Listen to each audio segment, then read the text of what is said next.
Hi guys, it's your girl, the only Kwede, double KK. In this video, I'm going to be showing you guys how I prepare this deliciousness. This is the authentic goat stew. Please, if you have goat, defrost and let's start cooking. This really came out so well and delicious. So guys, this is the quantity of the goat meat that I will be using. I'm going to clean, okay? So before that, this is the quantity of tomatoes that I will be using. If you have been following me, you know that I don't pre-cook my tomatoes. So guys, you see the spoon I'm using to measure the seasonings. So I just added 2 spoons of curry, 2 spoons of ginger. Yeah, make use of teaspoon, okay, if you are cooking with my recipe. So 2 spoons of nutmeg and 1 spoon of thyme, because the thyme is very catchy, the product I'm using. So I just added stock cube. I added 2 stock cube. Please guys, if you have problem with the amount of stock cube that I use, please you can reduce yours when cooking. If I want to like pretend, I might just add 1 stock cube in front of camera and add the rest behind the camera, but I'm just being me.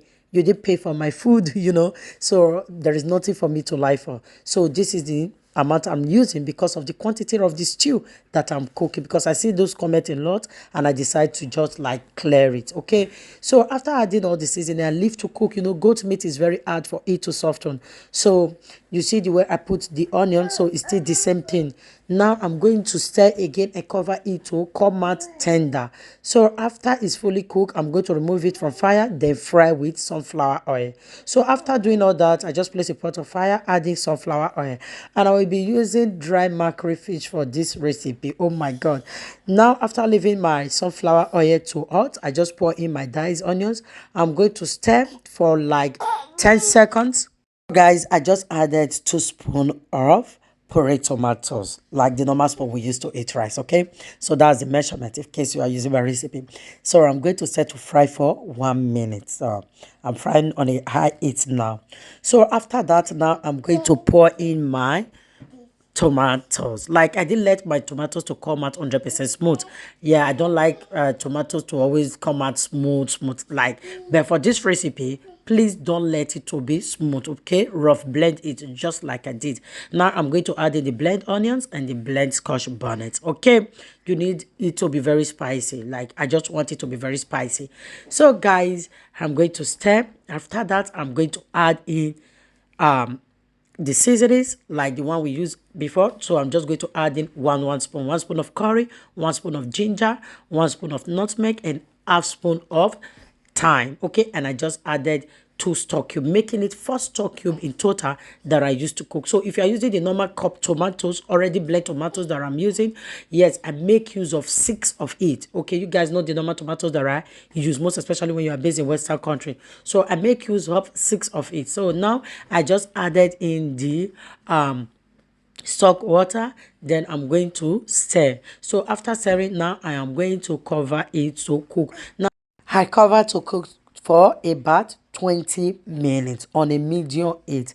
Now I just added in the fried goat meat. Like, goat meat stew is very delicious. Strictly goat meat stew. Just cook your stew with strictly goat meat. My brain and go 90 now you for go here. Very delicious. So after adding in the meat, now I'm still going to add in mackerel fish. So guys, I dried the mackerel fish. If you want to get the exact taste that I got from mine, I will advise you also use dried mackerel fish. Then I'm still going to cover it to cook for another 15 minutes. Oh my god, like everywhere was just like, if you want to really get the vibe of the goat smell, please, the amount of the seasonings that I use is what you are going to use. Too much of it, don't even add garlic, okay? Because when you add different type of seasonings, too much of it, it might kill the goat smell. This really came out delicious. Like, oh my stew, oh, this is the real goat stew. Like, I really enjoyed this recipe. I use it to eat, I didn't even use it to eat basmati rice. I used it to eat that normal short rice, and it came out really wow. So please don't watch this without cooking it, and also help me to share, like, and share your opinion in the comment section.